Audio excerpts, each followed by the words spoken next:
Olá, eu estou Fátima Nogueira, sou voluntária no Núcleo Espírita Lar de Maria.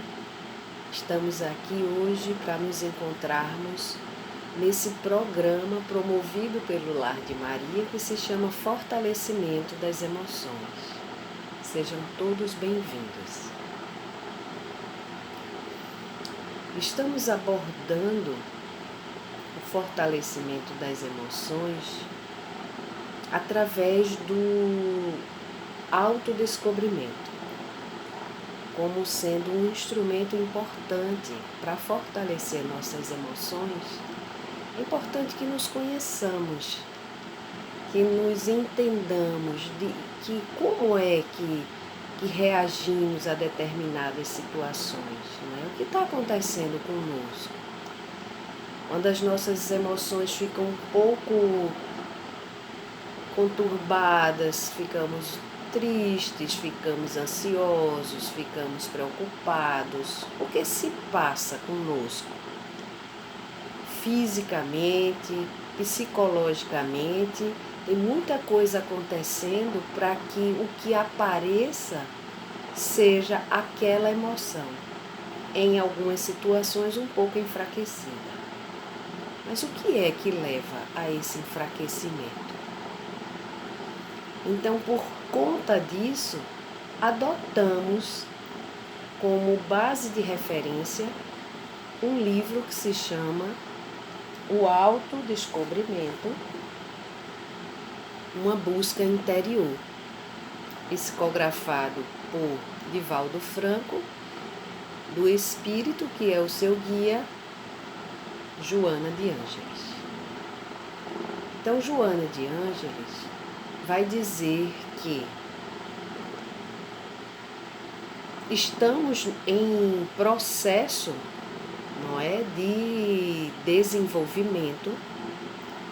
Nós somos espíritos e esse processo de desenvolvimento passa por vários níveis e por vários graus de profundidade. Nós somos espíritos, como já vimos em um outro episódio desse programa, e isso é uma partezinha de nós, não é? Nós somos espíritos e estamos vivenciando essa experiência na carne, no corpo, na matéria, que é importante para o nosso desenvolvimento. Mas é importante também que saibamos, tenhamos essa referência de que somos espíritos, que somos eternos e que temos várias possibilidades de aprendizado através das várias reencarnações que podemos ter.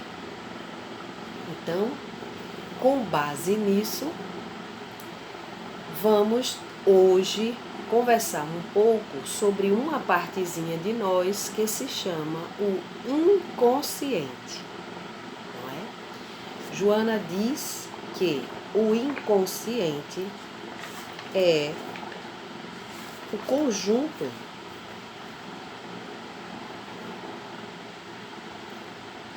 dos processos que agem sobre a conduta. O inconsciente é o conjunto dos processos que agem sobre nossas condutas, mas que a gente não tem consciência disso. E aí, muitos estudiosos, ao longo dos anos, foram pesquisando o que era esse inconsciente. E aí o que se descobriu? Que o inconsciente, na verdade, é o espírito. É essa ligação. Então, o que Jung, nas suas pesquisas, nos seus estudos, descobriu, que ele chamou, na verdade, ele batizou como inconsciente coletivo, é, na verdade, o arquivo somatório das várias existências que já tivemos. Então nós guardamos um arquivo com tudo que a gente já vivenciou. E a nossa conduta está baseada nesse arquivo. Então, quando a gente toma uma decisão, essa decisão não está desvinculada do que nós somos, de fato, a nossa essência e tudo que já vivenciamos. Então, primeira coisa, não tem como a gente estar avaliando e julgando as outras pessoas, porque nós não temos acesso a esses arquivos. E essas decisões e a forma como a gente se coloca diante da problemática ou das situações é baseado nesse histórico que temos. Então, a primeira coisa que não é produtiva é a gente estar querendo julgar as outras pessoas. Nós não conseguimos nem ter acesso aos nossos arquivos, mas automaticamente tudo pelo que a gente passa, tudo que a gente pensa, tudo que a gente age, tudo isso vai sendo guardado. Vai sendo guardado, e a soma dessas coisas vai ser com base nelas que nós vamos agir. Então vejamos, tem uma coisa muito positiva nisso. É que a gente pode ir alimentando o nosso inconsciente com coisas boas, com pensamentos bons, com boas ações. Então a gente vai reconstruindo o nosso futuro. Então daí a importância de nós adquirirmos essa compreensão. Somos espíritos, não nascemos junto com esse corpo, temos uma grande história no passado, muitas encarnações, cada encarnação teve as suas repercussões positivas e negativas, e tudo isso está arquivado. E é com base nesse arquivo que nós tomamos as nossas decisões e nos conduzimos. Mas isso não é um arquivo fechado. Todos os dias estamos gerando novos arquivos e armazenando. O nosso inconsciente é esse HD, esse HD que nós temos em nós. É o nossa central, né, de informações.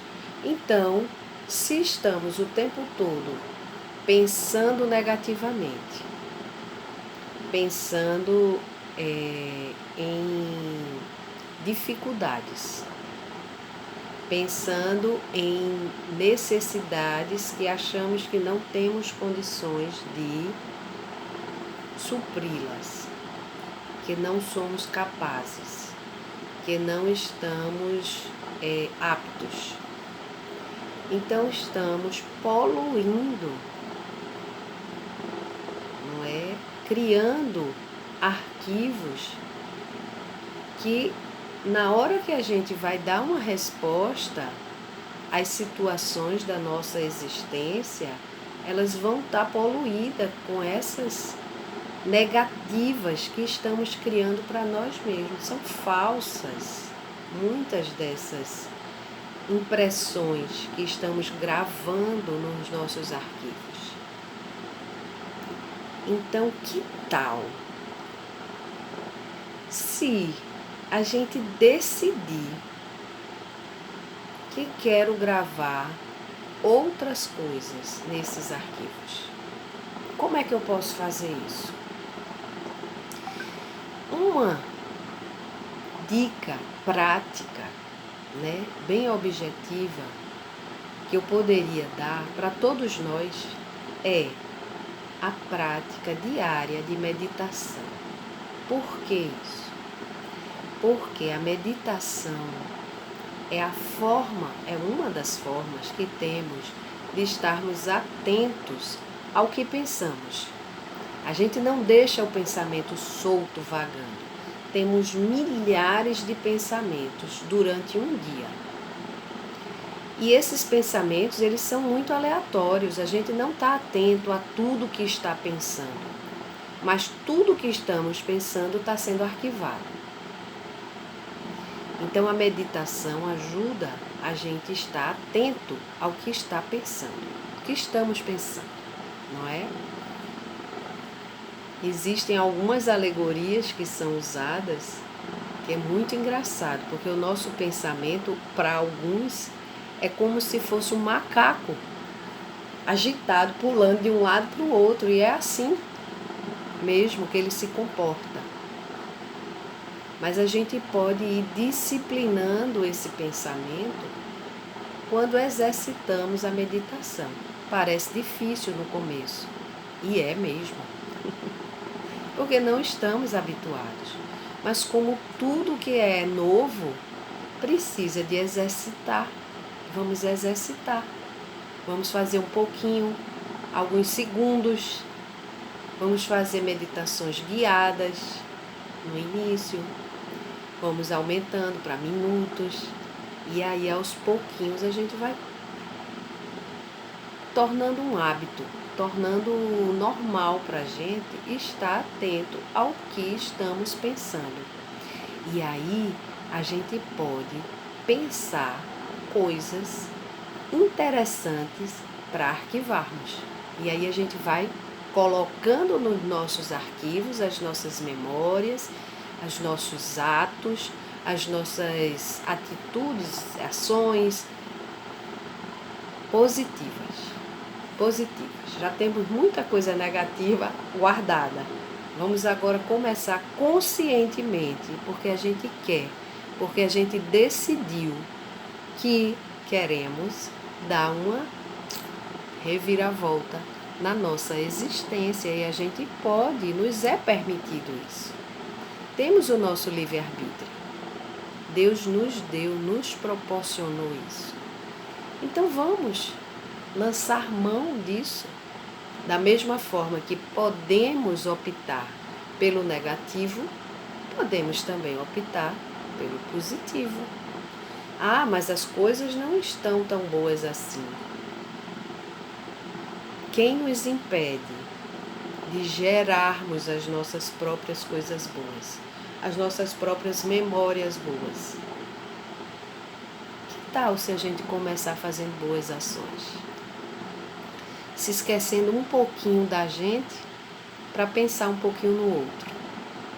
Que tal se a gente ocupar um pouquinho do nosso tempo dedicando a ajudar alguém? Isso são boas memórias para a gente ir guardando. O sorriso daquela pessoa. Que felicidade, não é? Ser ajudado no momento que mais precisava. São ótimas memórias para a gente guardar. E esse sorriso alimenta a gente.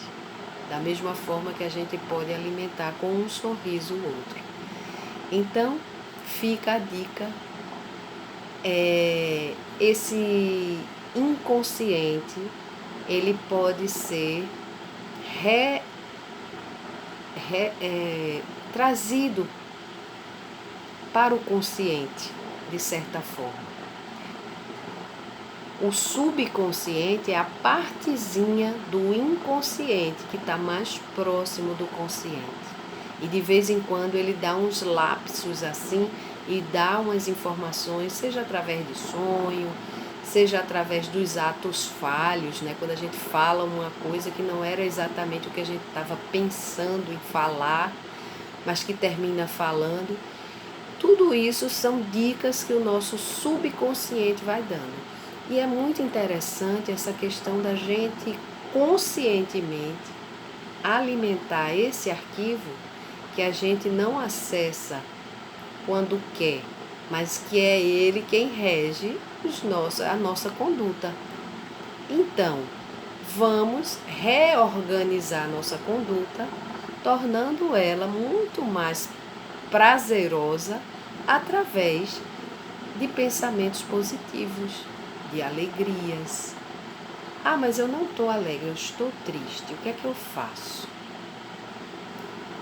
Se eu não estou alegre agora, eu posso me recordar de momentos em que eu já estive alegre, de situações interessantes. E aí eu, pensei naquilo, eu já mudei. Ah, mas eu nunca tive alegria na minha vida. Minha vida foi sempre triste. O que é que eu faço? Então eu vou olhar o que é que tem de alegria em torno de mim. Será que o fato só de eu olhar, de eu poder enxergar, já não é um motivo para eu ser alegre?